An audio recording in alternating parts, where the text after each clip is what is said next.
Welcome, friends. Welcome to another edition of Freeing the Body, Freeing the Soul. I'm your host, Dr. David, the Cutting Edge Doc, and here on Freeing the Body, Freeing the Soul, we do in-depth interviews with individuals that are doing cutting-edge work in the areas of healing, spirituality, and social transformation. And I'm really looking forward to today's show and conversation. My special guest today is Allison Stillman, and she is an expert in essential oils, and especially in the area of using essential oils for spiritual anointing. Now, those of you who follow my work and follow this program carefully know that I have a tremendous passion for high-grade essential oils. I've used them for years, and I'm very sensitive to energy, and I think I have a well-developed nose, a well-developed sense of smell, and have developed a tremendous respect for what essential oils in the proper context can do. I've seen them help to heal the physical body. I've seen them transmute the energies associated with emotional trauma virtually instantaneously. I've seen them support new patterns of thinking. But one area that I don't have direct experience of with the oils is the area of spiritual anointing. And so a few weeks ago, I had the privilege of watching a video where my special guest today, Allison, was being interviewed by Regina Meredith. And this is her area of specialty, or one of them, and I was very excited to know more and to share her with my tribe. So, Allison, welcome to Freeing the Body, Freeing the Soul. Thank you so much, David. I'm pleased to be here with you today, and I look forward to our conversation and advancing the world of aromatherapy and anointing. As I said, I could talk about this all day long, so I'm just thrilled to be with you today.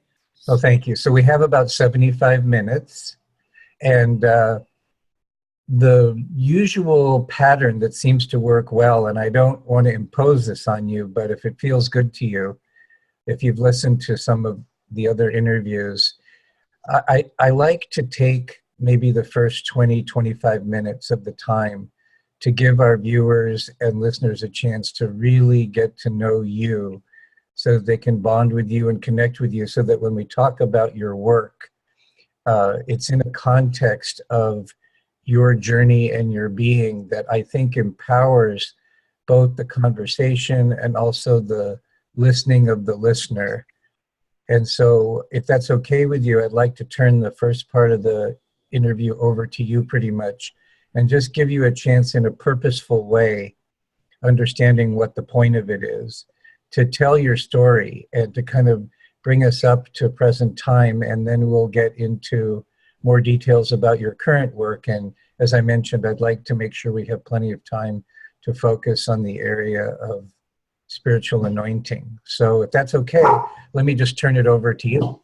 Absolutely. Thank you so much. So my journey really started lifetimes ago, and I really believe that I have been doing this work for lifetime after lifetime. And in this lifetime, I started when I was a young child, really, and I'm going to say maybe 3-4 years old, my earliest memories of loving to be in the garden with my mother and grandmother. My grandmother was a phenomenal gardener.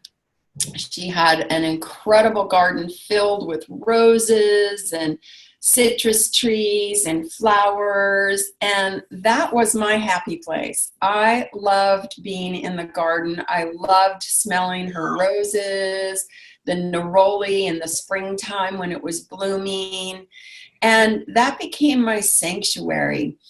And when I was about 6 or so, we moved to the South, and it was an interesting journey as well, because I feel like I've always been led by the plant world. And what I mean by that, when I was living in the South, my parents, when I was about 6, decided, okay, we need to give these kids some sort of religious background and ways to learn about God and belief and faith and all the rest of that. So growing up in the South, of course, there was a church on every corner. And they took us to all these different churches. And while I loved the community and the faith that got built and the camaraderie, I had a little bit of a hard time with a lot of the dogma that comes along with religion. And so I continued to spend as much time as possible in the natural world. And fortunately, we live surrounded by woods. And so I would spend my days when I wasn't in school out in the woods, and I would talk to the plants and the trees, and I would see the fairies, and I have very strong memories of all of this. And for me, that's where I found God. That's where I saw the God in everything, and all of the plants and the flowers and the birds and the natural world. And so it continued to feed my desire to want to be amongst plants and flowers and trees and nature. And as time went on, when I was 18, and I continued to spend as much time as possible in the natural world. And my room, when I was a kid growing up, I had plants all over my room. It was like a little jungle in my room. And I guess I inherited that really from my grandmother and from past lives. That's the only thing that I can reckon it with. But when I was 18, I had a very interesting experience, and this was probably a very pivotal moment in my life. I was up camping in the redwood forest on the Northern California coast with some friends. And it was early June, and we were in this beautiful redwood forest. And I went off one morning, and I went down to the bottom of the redwood forest floor, and I was hiking through the trees, and there was a little stream bed that ran through the trees, and the sun was breaking through the tops of the trees, and there were sunbeams that were coming down to the floor. It was really a very magical moment. And as I was walking along this riverbed, I detected this faint, sweet, honey-like smell. And I couldn't discern where it was coming from because I was amongst all these trees, and I know that redwood trees don't give off floral aromas. So I just allowed my nose to bring me along this journey, and I got closer and closer to the aroma. And as I came around this old redwood tree trunk, I saw this 8-foot tall pink rhododendron in full bloom. And so I went over and I just buried my head in amongst the flowers, and I closed my eyes and I started taking these deep inhalations of this fragrance. And what happened was so otherworldly. The fragrance overtook all of my other senses. So I started seeing this soft pink color behind my closed eyelids, and I started tasting this very sweet honey-like nectar in the back of my throat. And I could hear this slight humming noise in my ears, which I felt like was this fragrance that was singing to me. And that's really what it felt like to me. And then I also could perceive this soft floral fragrance wrapping around my bare shoulders, and I could feel it on my skin. So what happened was that the sense of smell was so strong that it overpowered all of my other senses. And from that moment on, I began a quest to learn as much as I possibly could about fragrance, aromatherapy, essential oils, anything to do with the sense of smell. So, of course, my first oil, this was back in the 70s, the first oil I came across was patchouli, because this, of course, this was back in the height of the Haight-Ashbury days and the hippie movement and the underground cultures, and patchouli was a very popular essential oil back in those days. And I took some patchouli on a trip with me at the end of the summer. And I went backpacking with some friends through Central America. And during the course of that trip, the bottle of patchouli spilled open in my backpack, and it permeated everything in my backpack. And while patchouli is one of my favorite oils, patchouli is an interesting oil in that people either tend to really love it or they tend to really not love it. And there's not much middle ground with patchouli. It's an interesting fragrance. So, of course, half the people that I was traveling with were not so fond of the smell. And every time I'd come around, they go, oh, here she comes again. But the other thing that happened was that it became like this emotional balm for me, in that it was very grounding, it was very comforting, and it gave a lot of strength and fortitude on this journey, because we were traveling without a destination, and sometimes that can be a little unnerving. So anyway, it was very comforting for me on an emotional level. And then the side note to that was that patchouli also happens to be an aphrodisiac. So the boyfriend that I was traveling with was very affected by the patchouli in a very positive way. So that was another of the great discoveries that I unearthed while I was traveling with my patchouli. So of course that spurred my desire to want to know as much as possible about aromatherapy and essential oils. So this is back, of course, before Google or Facebook or email or anything. So I went to the nearest bookstore and I looked for books on aromatherapy and essential oils. And the first book I came across was by Jeannie Rose. And this was a book she wrote in 1979 called Herbs and Things. And it just started to touch on aromatherapy and essential oils. But I learned a lot from that book. And again, this was before email and Facebook and social media. So I ended up handwriting her a letter saying how much I enjoyed learning from her.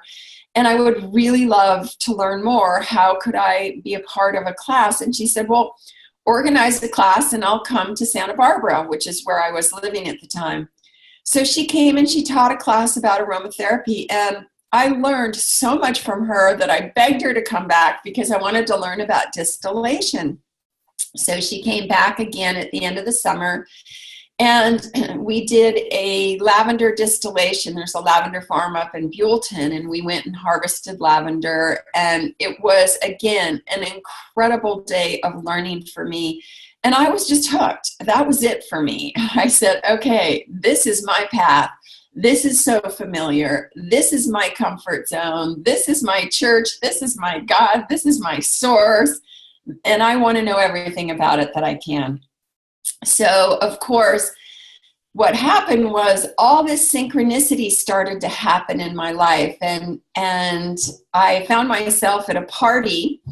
And this was, 27 years ago. And I was talking to a gentleman. And as often happens in a situation like that, we said, oh, well, so what do you do? And he told me that he had started an essential oil company. So, of course, my eyes got really big. And I said, oh, my gosh, what's the name of your company? Who are you? Tell me more, right? So I was so excited to meet somebody who's actually going to be starting an essential oil company. So that gentleman was Gary Young, who started Young Living. And he had just come to Santa Barbara. He was just starting his company, and he was going to be meeting with a couple people to share some of his oils. And so, of course, I wormed my way in. I said, I have to be a part of this. I have to come. Please invite me. And he did. And so the following night, I went to another person's home, and he talked a lot about oils and distillation and sourcing. And I just was enthralled. And I said, okay, I want to learn from you. How do I do that? And he said, well, why don't you come up to my farm? And at this point, he was living in Coeur d'Alene, Idaho. This was before he moved operations years ago. But anyway, I went up and spent a week with him. And we harvested helichrysum and lavender and did distillations. I learned raindrop therapy from him. And I had a very powerful experience happen with him. It was my first exposure really to helichrysum, and helichrysum is the #1 anti-inflammatory in the world. And I had been suffering from a very serious low back injury. I'd been thrown from a horse when I was 19, and then in a head-on collision a few weeks later, and I had really had a lot of problems with my low back. And I had a pretty strong chiropractic habit, and would go 2 or 3 times a week to deal with my back. And I was always in pain. I always had just this achy low back issue. So when Gary actually did raindrop therapy on me, it was the first time I was pain-free. And so, of course, I realized that the oils had so much ability to actually change my physical well-being. And as I had said before around Patchouli, I noticed that it had an emotional impact on me as well. So of course that set me off into wanting to learn as much as possible from as many people as possible. And I started studying with the world's leading aromatherapists. I did work with Dr. Valerie Ann Warwood, who is a doctor out of England, who's written a lot of books about aromatherapy. She also worked with the World Health Organization. I studied with Robert Tisserand, John Steele, Kurt Schnabel at Pacific Institute of Aromatherapy. And I just surrounded myself with a tribe of aromatic enthusiasts. And I've continued to do that throughout my career and educating myself. And I like to say that the oils pulled me. The plant essences pulled me into my destiny. I didn't know, years ago when I was having all these synchronistic experiences that I was being handed something. But these doors just kept opening and these amazing people kept coming into my life in these very synchronistic ways. And I realized this is my path. This is what I am meant to do.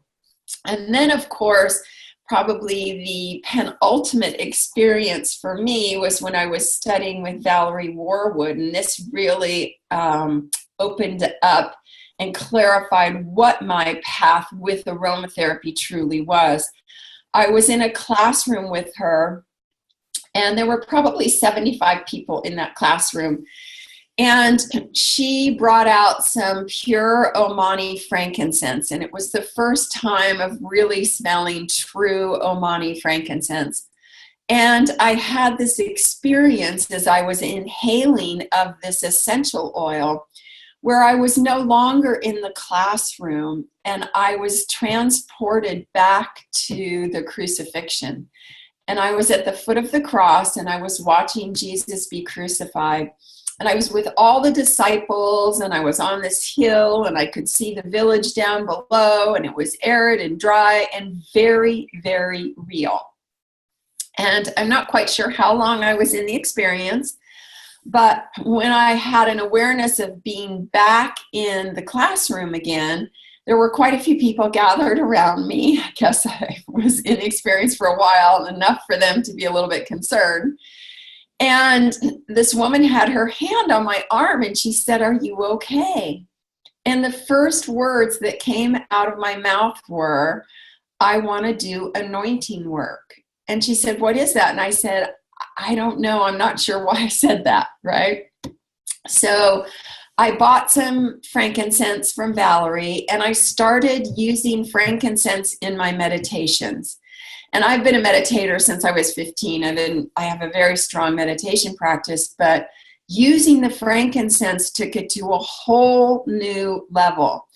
And one of the things about frankincense, which is why it's such a great oil for deep meditation and prayer, and why you see it used in a lot of churches for sacraments and rites and things like that, is because it has psychoactive properties. And what I mean by that is it opens you up to vision and deep states of meditation. So as I began to meditate with frankincense over the course of the next 6 or 7 months, I went back to a temple in Egypt that I believe was the Temple of Dendara and the home of the priestess.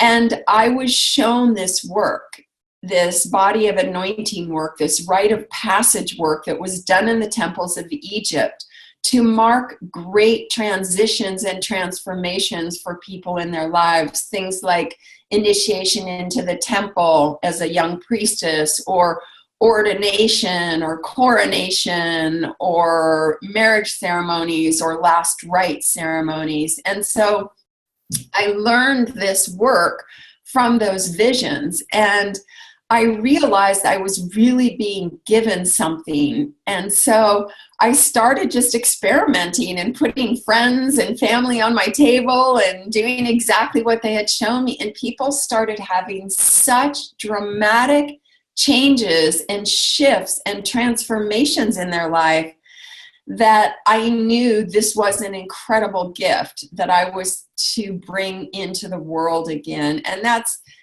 really what cemented my path as an aromatic alchemist and as an anointing practitioner.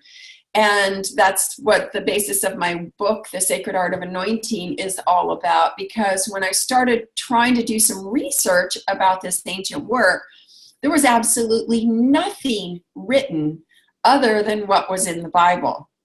So it's my belief it's such a powerful body of work to be able to awaken divinity and spirituality and consciousness of who we really are, that it was really proclaimed territory of the church during the Inquisition, and we lost a lot of information about this ancient art and these rituals that really connect us to our deepest source of divinity. So that's kind of my journey. Well, thank you so much for your generous and clear and passionate sharing. I have a couple of questions that came up while you were talking, and then I would like to get more specifically into the anointing work. So when you were talking about your connection with the herbalist, Jeannie Rose, one question I've had is, if someone is an herbalist or they're aware of the herbal properties of a herb or a spice, can you validly extrapolate from that there would be similar properties to the essential oil of that? Like, for example, you talked about helichrysum as a powerful anti-inflammatory. Well, in the herbal world, turmeric is an amazing anti-inflammatory. Would it be valid to extrapolate and therefore say that it's highly likely that an essential oil of turmeric would also be a powerful anti-inflammatory? Or do you find that that correlation isn't necessarily there? I believe that it is there, actually. And I believe that I started really my study around herbs and healing and health and nutrition. But what I found fairly early on is that the essential oils are so much more concentrated than the herbs themselves. And the reason for that is that the aromatic molecules that are in the live plants are actually kept alive during a process of distillation that's done with exacting formulas. Distillation can either destroy an oil or really produce a beautiful oil, depending on the process that it goes through. Every single plant has very exacting formulas: pressure, steam, amount of time, etc., in order to capture those live molecules, those electromagnetic frequencies and energies of the plant. The herb is dried, so it doesn't have those strong, concentrated aromatic molecules. It still has healing properties, but they're much more dilute than an essential oil. Essential oils are so concentrated and so strong. I'll give you an example. So 1 drop of peppermint oil is equivalent to 65 cups of peppermint tea. Now, who's going to go out and drink 65 cups of peppermint tea, right? That's a lot of tea. That's a lot of dried herb compared to 1 drop of essential oil. So that gives you an idea or a reference to think about the difference between a dried herb, which is what teas are essentially, and an essential oil. The concentration of those aromatic molecules are really what gives that the potency. Does that answer your question? To some extent, because I get that about that certain, there's a heightened potency and intensity of many aspects of the plant. But isn't it also true that there can be active medicinal ingredients, molecules in a plant that don't necessarily end up in the oil?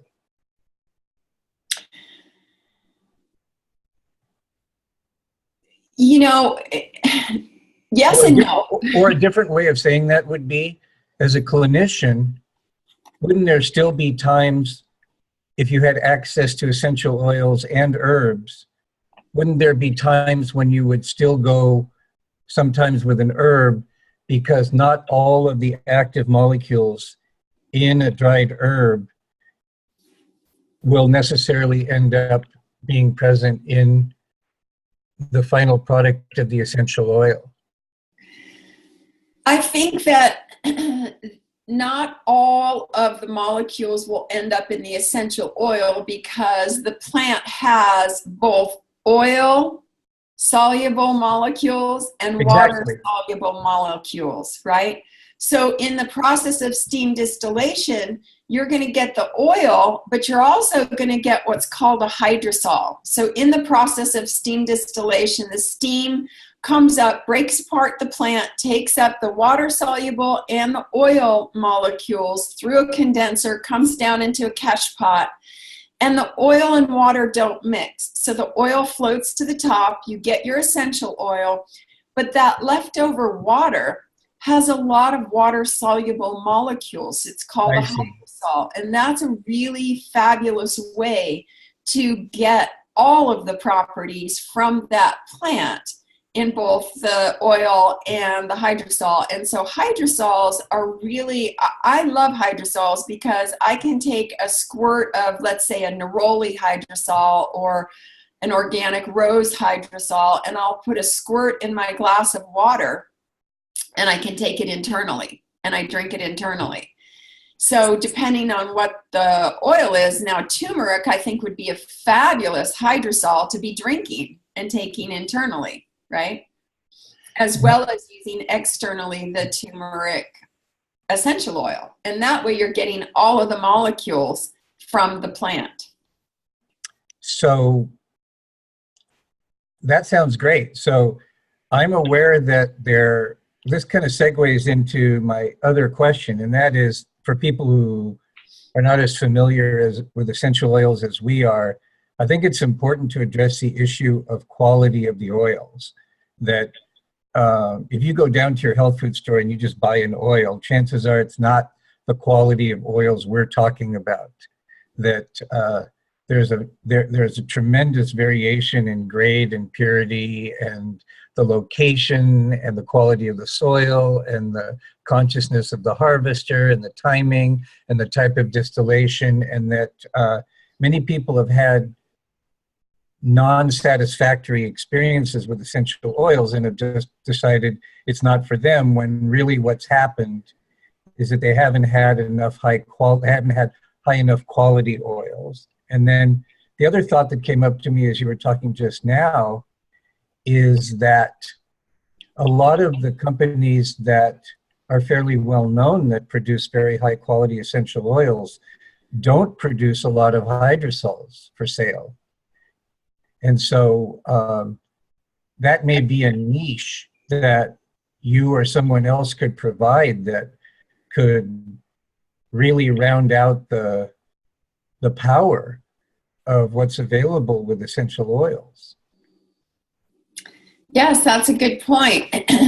You know, I'm not quite sure why more people don't capitalize on it. I have quite a few friends who are distillers where I get my hydrosols from, and I also buy some from a woman in New York as well. It just depends on what I need and who's got what, you know. Fortunately for me, I've surrounded myself with an aromatherapy tribe, so I know the top aromatherapists, and I know the companies, and I know what they're doing to conserve essential oils for the future, because that's the other thing, that because aromatherapy and essential oils have become so popular, there's a huge demand for them, which has really changed the face of conservation and the amount of plants that have gone on the endangered species list.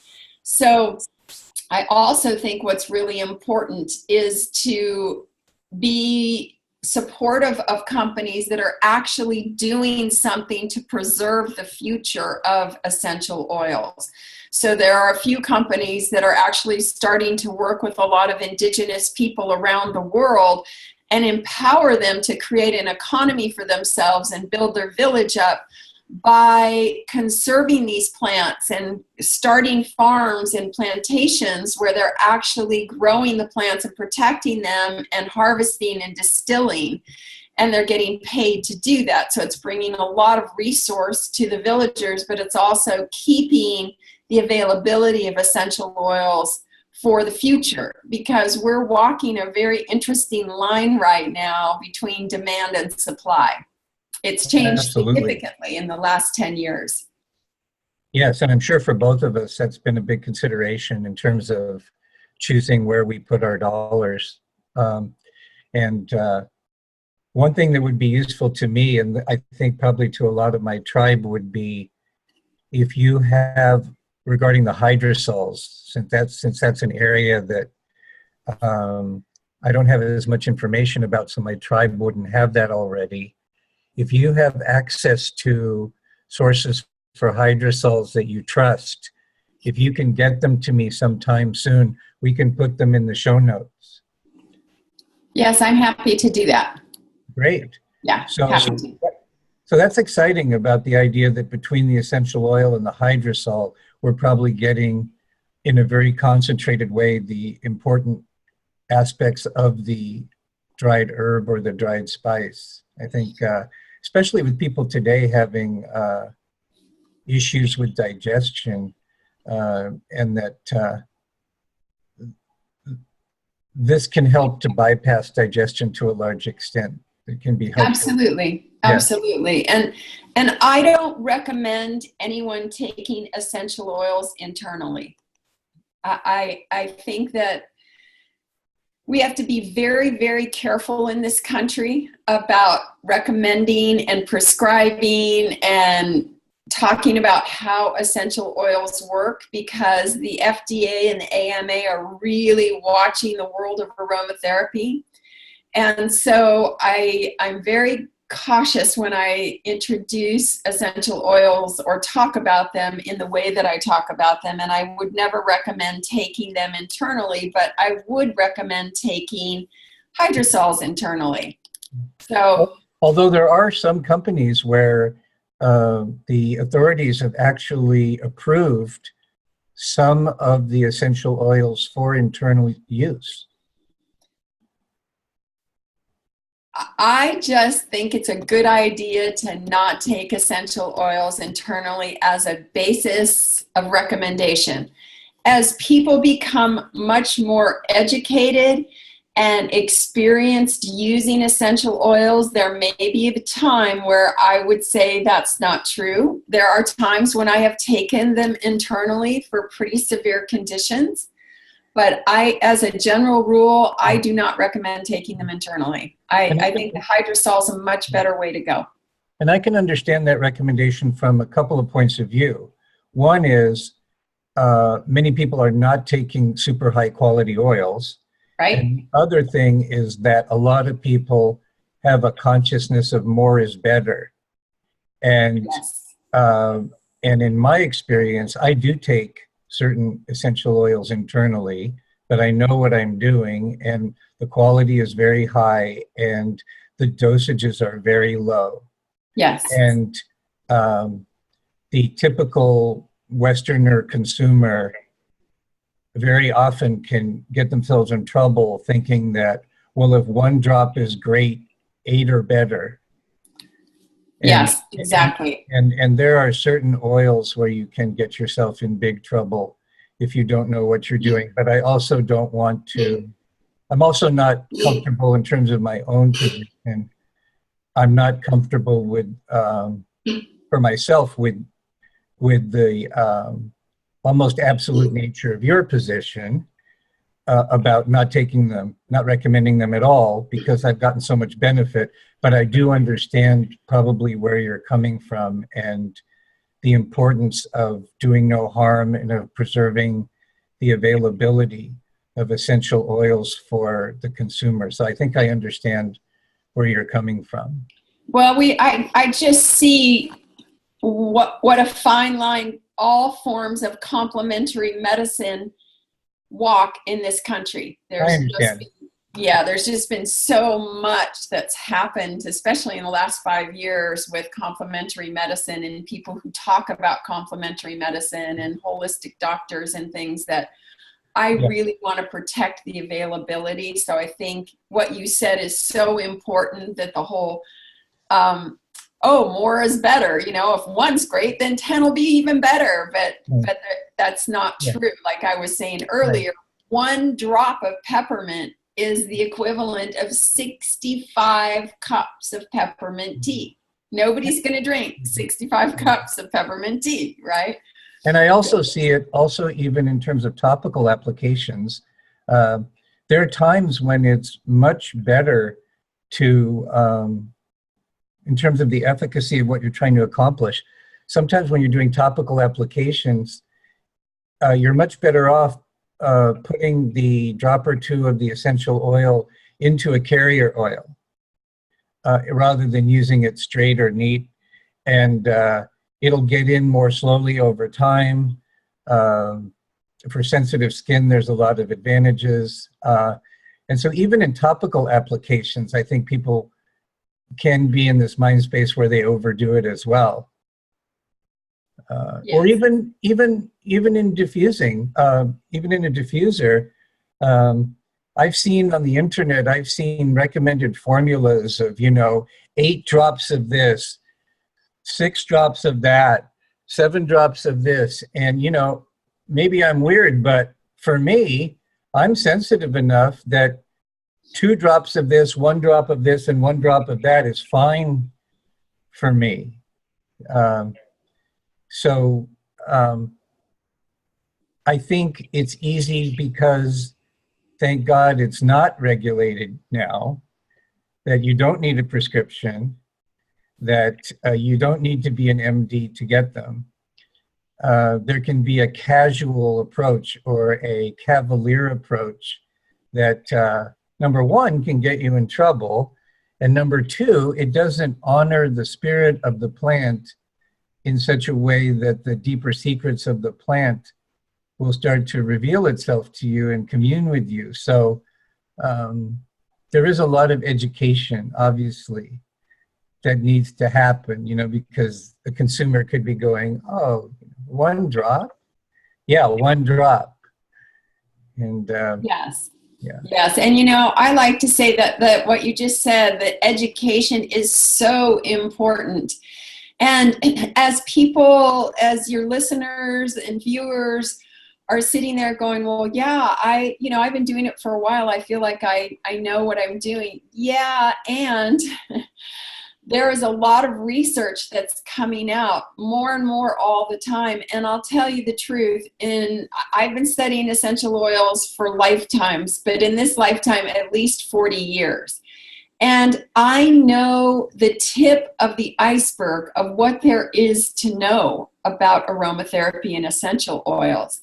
And that said, I think really to err on the side of caution is always going to be your better choice when working with essential oils. I really do. So until you become an expert, or you've been working with them long enough that the oils actually communicate with you and you have this relationship where for me, the oils talk to me. They tell me the formulas I'm supposed to use, what oils I'm supposed to use when I'm doing an anointing on somebody, and where and how much, and they direct me. I do not, I'm not in charge. And I think you're bringing up a really powerful possibility for people, and that is that one way of looking at what's happening here is that it's a ritual of communion between the human kingdom and the Devic kingdom that is very important for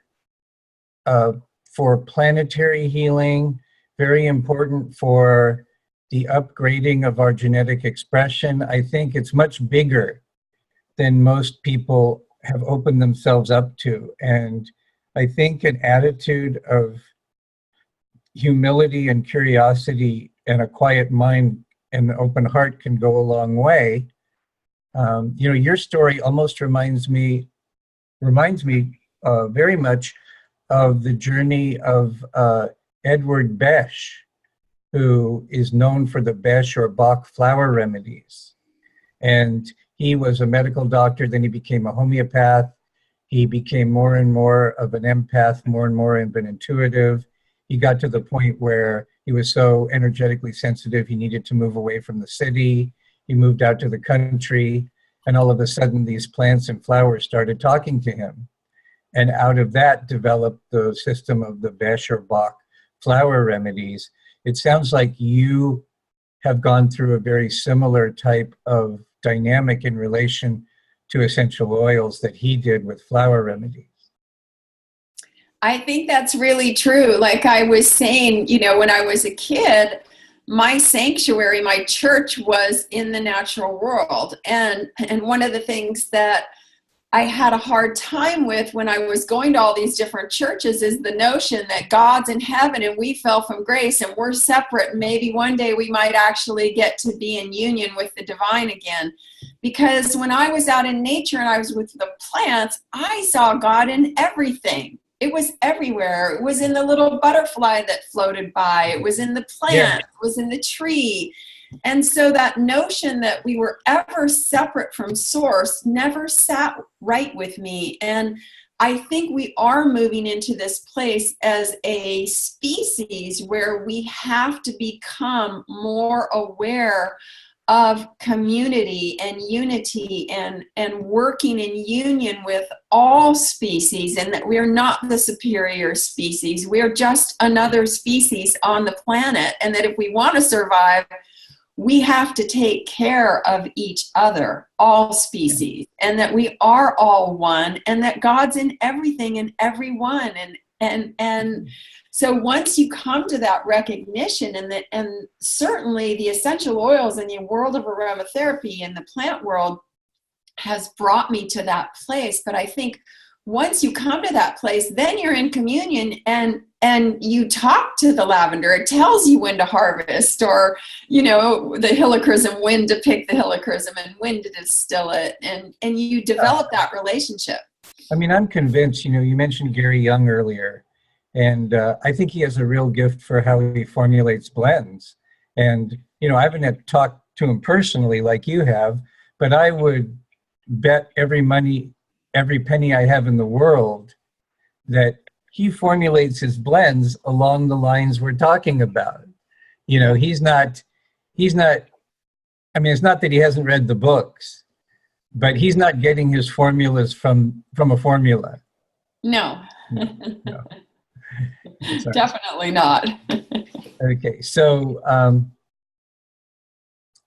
let's take the bulk of the rest of the time to zero in on your subspecialty here. which is something that I am ignorant about in my conscious mind. Maybe in my soul's memory bank, it's all there, and I'm open to the download. But in my conscious mind in this life, I haven't studied, and like you mentioned, it's probably because it's not in the books, and I haven't thought about it. But being a person whose spirituality is of primary importance to me, and given my role as a contemporary mystic and natural healer and deep ontological coach, it seems really perfect for me to be the perfect time for me, and hopefully for some of my tribe, to be introduced to this subspecialty of aromatherapy called Spiritual Anointing. And I'm looking forward to reading your book. What can you share with us, I would say, over the next 20 minutes or so, to really give us a deeper sense of what it is and how you do it, and how we can begin to access safely the power of the process that spiritual anointing sets in motion? Because I know the more powerful a catalyst is, the more dynamic the process it sets in motion. And very often people need support as they're riding those rapids. So whatever you can do to responsibly anchor this work into the world, and using this platform as an opportunity to do that, I don't know what else to ask you, because I'm so ignorant. So if you'd bear with me, maybe I can turn it over to you, and then you'll indulge me. If I have a burning question come up, I'll go like this or something. Sure. So anointing actually is, I don't know if many of your viewers or listeners have much of a religious background, but anointing is written about a lot in the Bible. It's mentioned a lot. And that was probably the only reference for anointing until my book. And I'm sure there's other books out there now. I know there's not too many, but anyway. So anointing really, as defined in the dictionary, means to take a blessed oil or water and rub it onto someone or something in an act of consecration. And when you consecrate something, you're making or declaring it sacred and divine. So the very notion that you can take an oil and put a blessing into it, and it can be a simple invocation of calling your angels to come and put a blessing in the oil so that whoever is anointed by it is uplifted by it. Something simple like that, even just very, very simple like that. And you can create very simple anointing ceremonies where you're, as I said, when I was meditating with frankincense, I would anoint my third eye, which is the visionary center, with the frankincense, and I would anoint the crown of my head. And then I would take the oil and I would just inhale deeply of it. And it would set me into these incredible visions.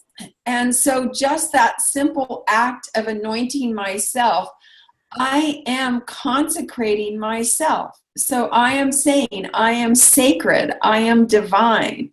And then you can turn around and you can offer that to your loved ones. You can do lots of different simple anointing ceremonies for your loved ones. And I'll get into just a little bit of that in a moment.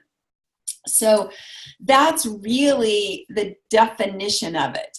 And these ancient anointing rituals that were done in the temples of Egypt and Sumeria and Mesopotamia and all the advanced ancient civilizations were really very elaborate rites of passage, much like the work that I do. My anointing ceremonies, these rites of passage, are anywhere between 3.5 to 4 hours long. Oh my goodness.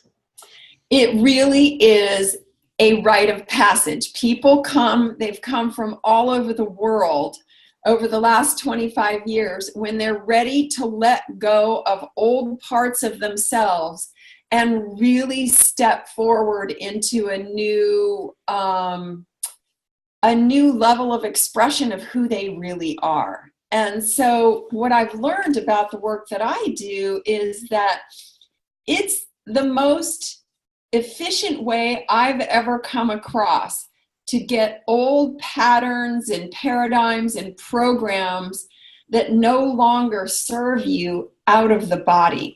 We can do all the emotional work and psychological work and therapy work, but oftentimes it's still lodged in the body in either genetic information from, inherited from our families, or identifications or traumas that we had when we were children, and it gets lodged in the body. And so this is a really great way to get it out of the body so that you really can transform in your life. So, can I interrupt for a second? Sure. What can people do who can't come to you personally? What can those of us do who maybe not be able to do that? What can we do to still, at least to some extent, share in the benefits of your work and of your discoveries? Well, I also do coaching with people, conscious alchemy coaching, and we do it via Zoom, and I, work with people all over, and we get to the core of what's really going on for them, and it's usually an hour and a half on Zoom that we really just dive in. And then we look to change the programming around. And there's a few things that I do to help them do that. And then I create a specific blend that I then send off to wherever they are, New Zealand, Australia, wherever, the UK. And once they get the blend, they start doing the work with the blend, because the oil will also change the emotional behavioral centers of the brain, as well as getting into the subconscious, working with affirmations and different things like that. So that's another way of working with people long distance.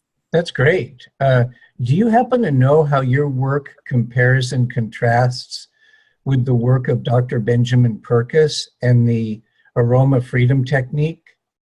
I don't, because I'm not so familiar with his work. Yeah, so I couldn't begin to speak to that. Let me give you a Cliff Notes version of what he's doing, and then you can tell me your initial sense of how it compares and contrasts.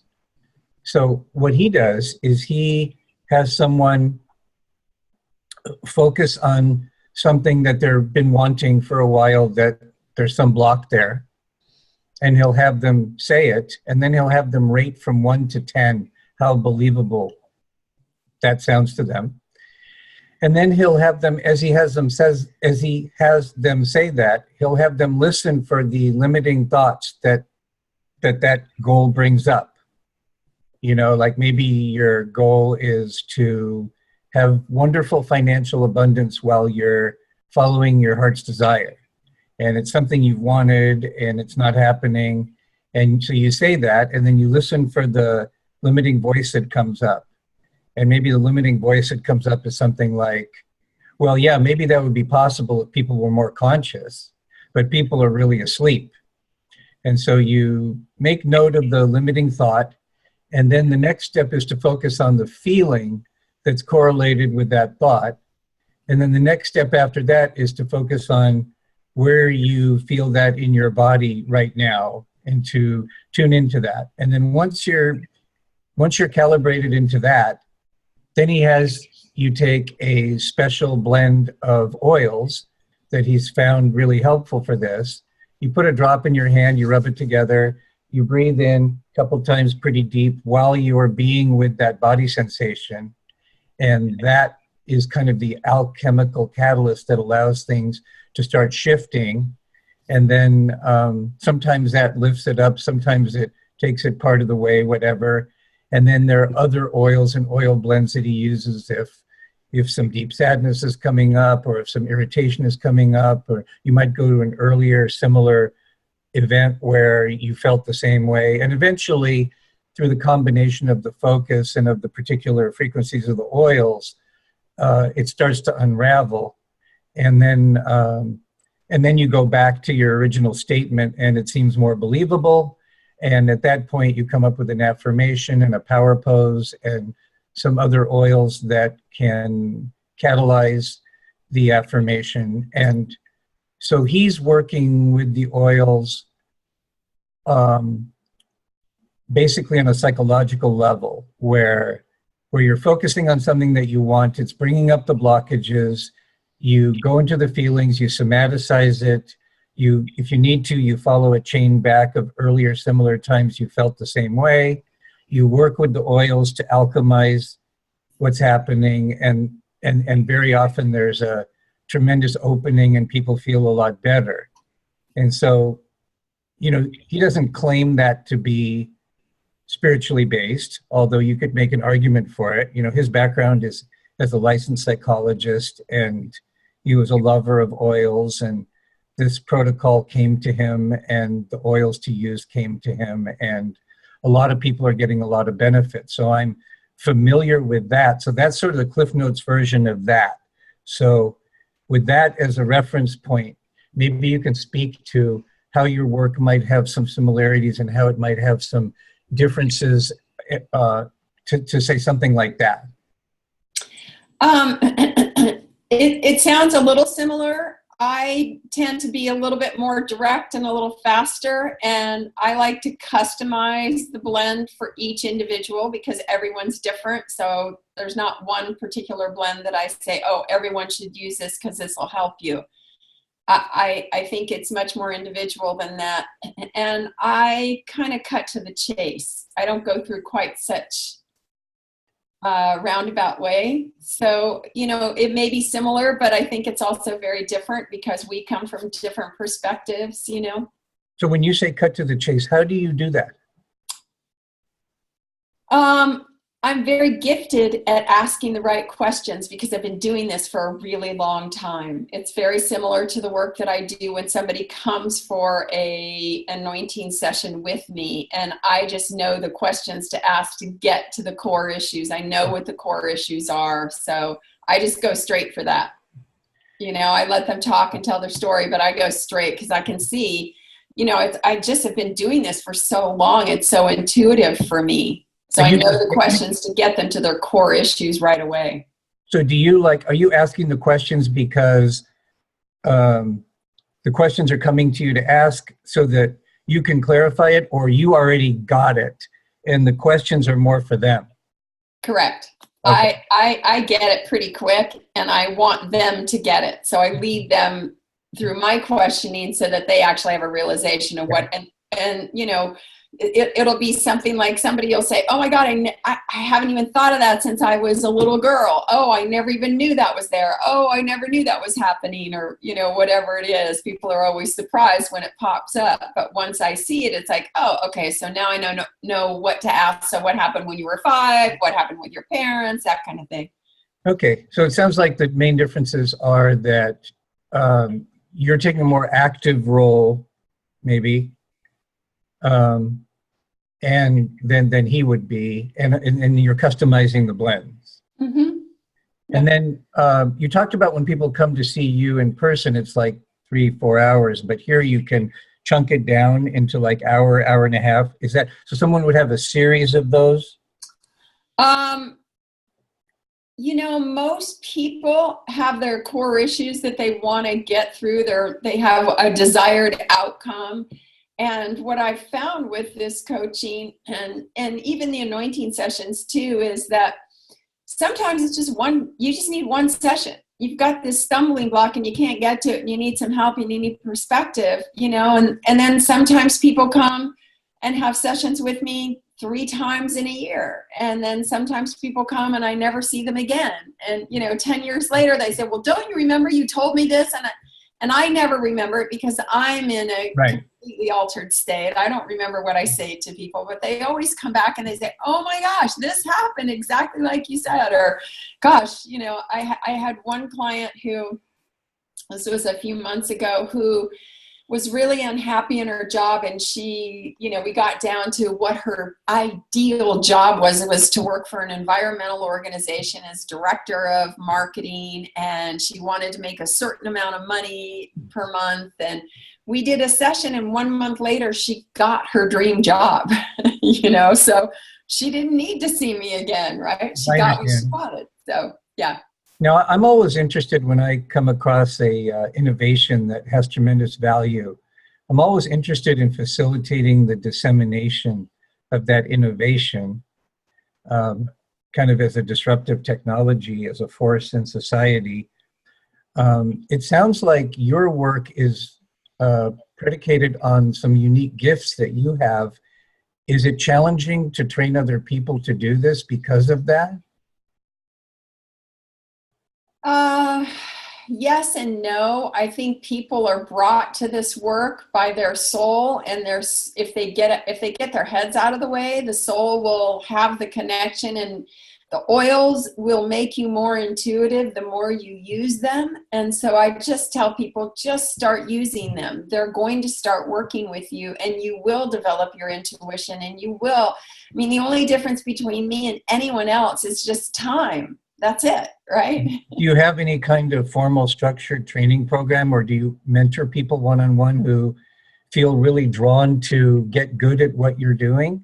I have been teaching for a long time, and I'm just now getting an online course together right now that people can find out about. I have a website called sacredartofaromatherapy.com, where people can go and they can sign up to find out more about my online courses. And I'm going to be doing a year-long program and mentoring program. So yes, I am definitely teaching it, because I'm not going to be around forever. And this work is so powerful for changing people's lives and connecting them to their source, that I want to make sure that it continues on. That was the whole point of writing the book. That's why I teach. That's why I'm putting these online courses together, because I am not going to be around forever. And I know a lot. I've done a lot of things over the years. I've done studies with Alzheimer's and dementia patients and people in recovery.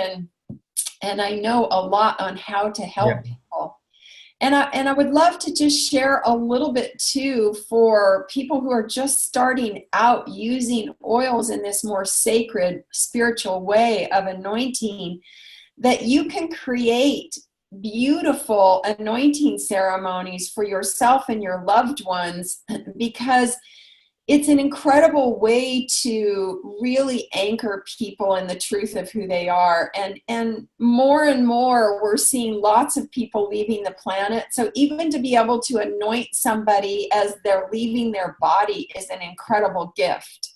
Yeah. So using frankincense and myrrh and anointing the top of the head, the shoulders, the heart, the palms of the hands, the soles of the feet are all points that really respond, particularly for last rites, from anointing with essential oils. And I'll just share one story, because I think this really tells the story. I took care of an elderly aunt, and the day before she left her body, I was anointing her with frankincense. Now, she did not grow up Catholic or exposed to frankincense at all. In the Catholic religion, they use frankincense a lot for their sacraments and also to fragrance the church before people come in. So she had never been exposed to frankincense before. And as I was anointing her, she opened her eyes and she said, "Oh, I remember this smell."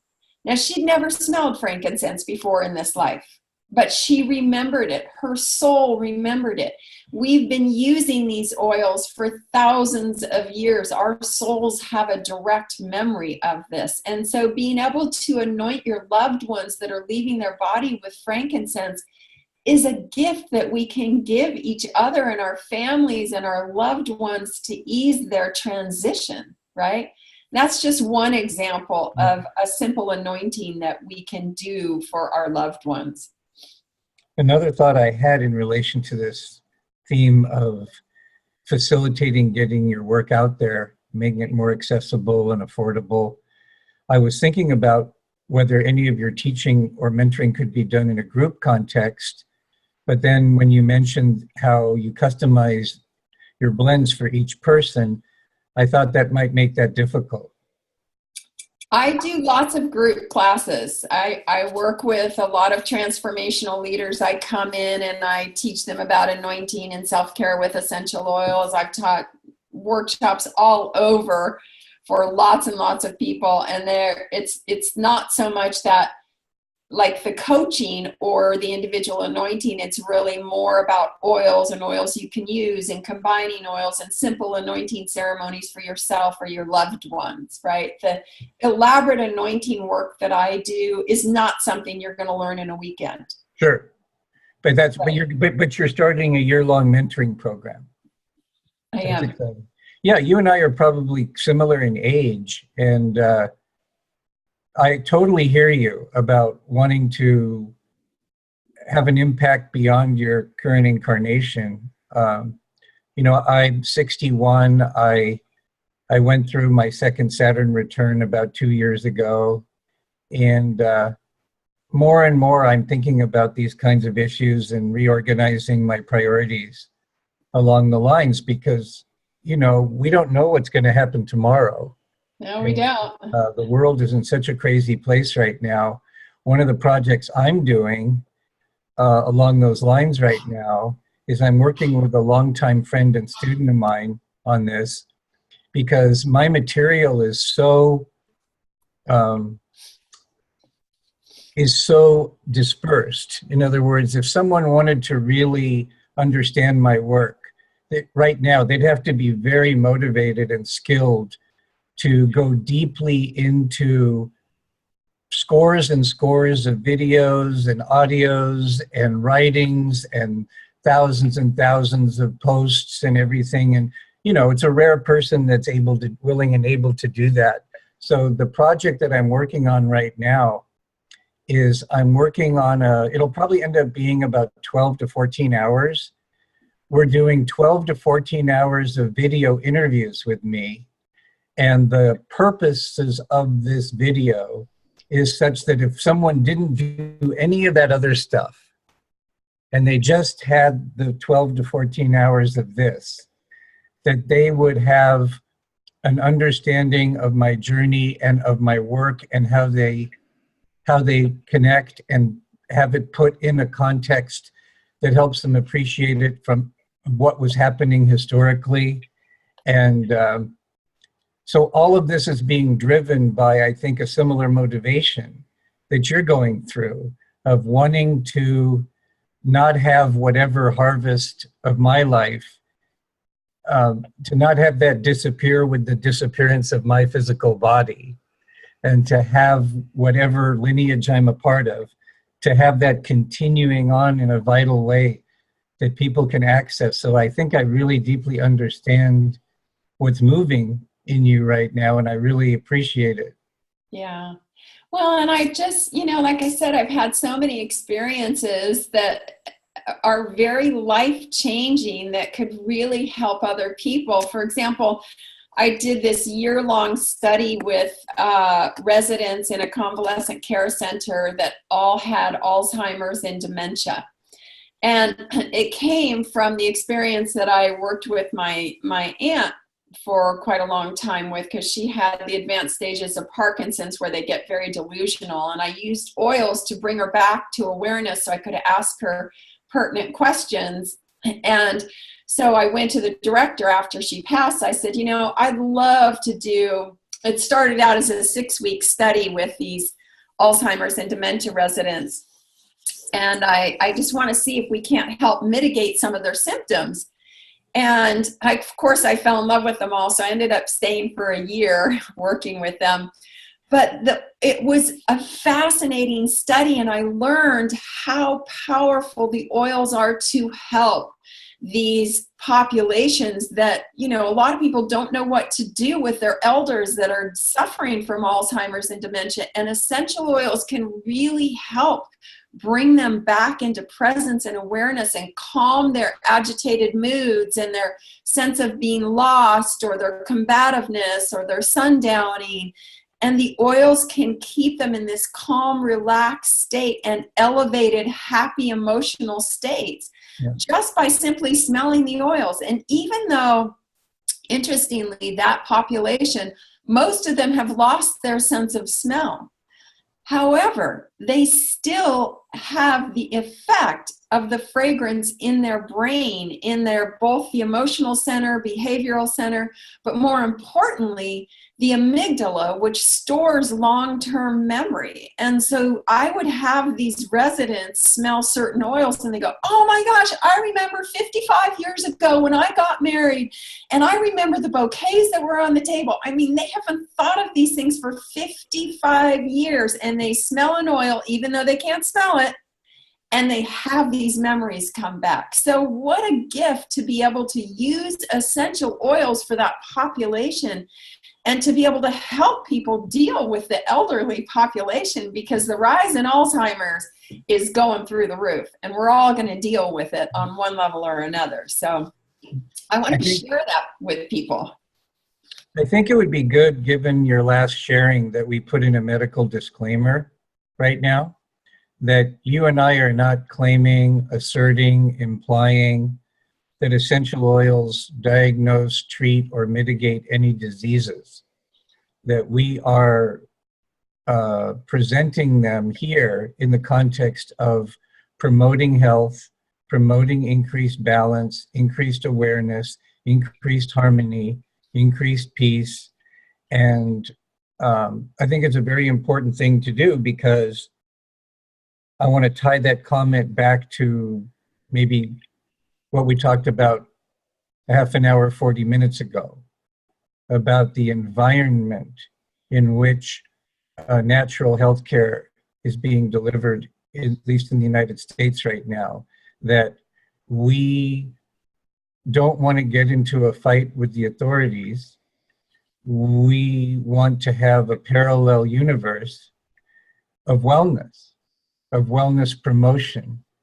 And that I think that's it's important for people that are aligned with the kind of mission that you and I have, to responsibly anchor the work we're doing and preserve the work we're doing in the world. It's important to have a sensitivity to those forces and to have the right words at the right time. Yeah, I agree. Yeah. It's not going to cure anything. It's not going to change the condition, but it's going to alleviate some of the distraught emotional states that go along with those conditions. Yeah, and and we're not saying that miracles can't happen. We're not saying that people can't cure themselves. We're open to those possibilities. Miracles do happen, but we're not making any medical claims. Correct. Right. So I want to move toward winding down the conversation. One of the things I think is important is for people to have easy access to you and your work. So we'll have some links in the show notes, but for people that are more auditory, could you say again the name of your website? Could you say again your name? Say again the name of your book and how people can access your book, and how people can express their interest in being kept informed about your offerings. Yes. So my website is AllisonStillman.com, which is my name, AllisonStillman. So AllisonStillman.com. And my book's on there, my oils are on there, and my events are on there. And then for my online classes, it's sacredartofaromatherapy.com. That's sacredartofaromatherapy.com. So you can sign up on either website, and you can also sign up for my newsletter. And I'm constantly sending out information about essential oils in my newsletter. And my book is called The Sacred Art of Anointing, and that's also on my website as well as Amazon. So you'll find it on Amazon as well.